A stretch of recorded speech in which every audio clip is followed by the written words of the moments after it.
Today's video is about influencers. And the question I have for you is, do you know who your influencers are? Who is influencing you? Now, we all have people who influence what we buy, what we say, our relationships. We have people who influence our lives. But when we have people who are influencing us because we're not thinking for ourselves, that's a whole different ballgame. And a lot of times we're influenced by other people because we're simply not consciously aware. We're not living in the present. We're not thinking in the present. And so when something comes across our vision through social media or something, we do impulse buys or impulse shares or impulse comments because we're really not paying attention to who our influencers are and how they are affecting who we are. So, what do I mean by that? Let's say that some of your influencers that you maybe not be paying attention to are someone who influenced you in childhood, somewhere between the ages of 3 and 8 to 15 years of age. Those people have created something in your mind, a belief, whether positive or negative, about who you are, what you're capable of, and what you're able to do. They also have created an influence over you in a way that has an emotional attachment to it. So, depending on how you thought of that person or how you still think of that person, are you trying to impress that person? Are you trying to win that person's affections? Are you trying to do everything in your power to have that person see your gifts, your value, your worthiness, your levels of self, high self-esteem, self-love, self-confidence, self-image?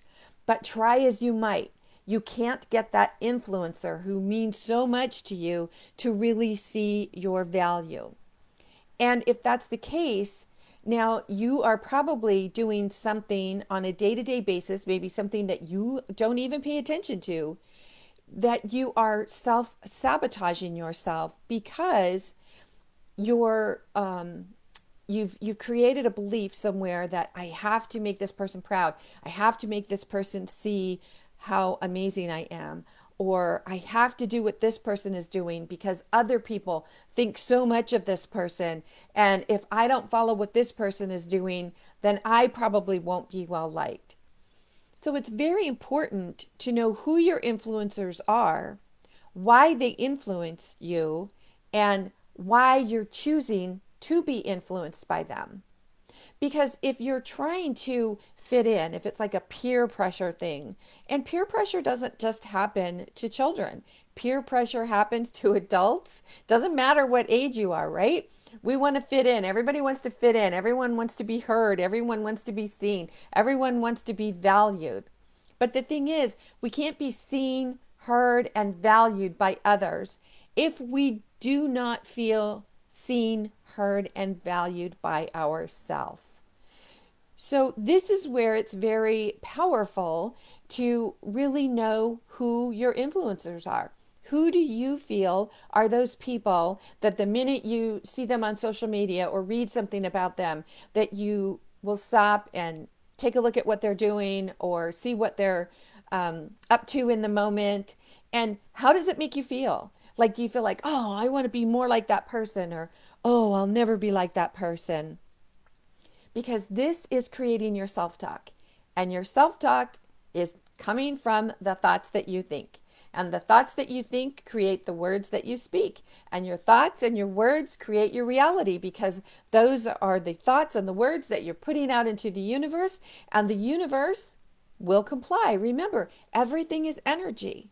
So it's knowing who your influencers are. Like, yeah, why does that person really resonate with me?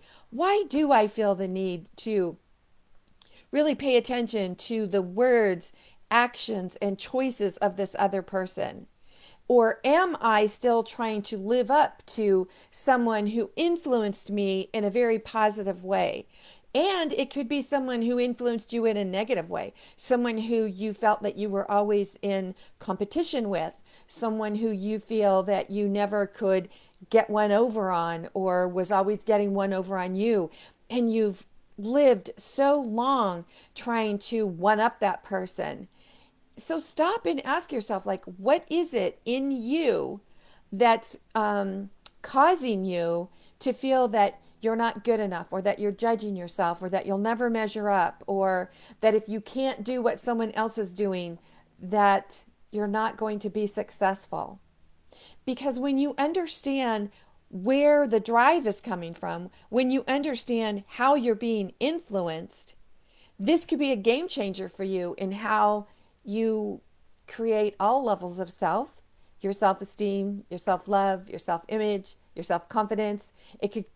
It has an effect on all of your relationship to people, your relationship to money, your relationship to your health, your relationship to how you view the world, your relationship to what you put out into the universe. So how you're being influenced is greatly impacting your thoughts and your choices. So you can see that it's a very powerful tool to know who you're being influenced by and why, and the feelings and beliefs that are attached to why you believe that person is a great influencer in your life. If you have any questions with this, if this is something that's, yeah, you know what, Nancy, that makes some sense. I should give that some more thought. Then I invite you to visit Mastering Your Beliefs. MasteringYourBeliefs.com. Go there, check it out, see what calls to you. And if you have any questions, remember, ask your sensei.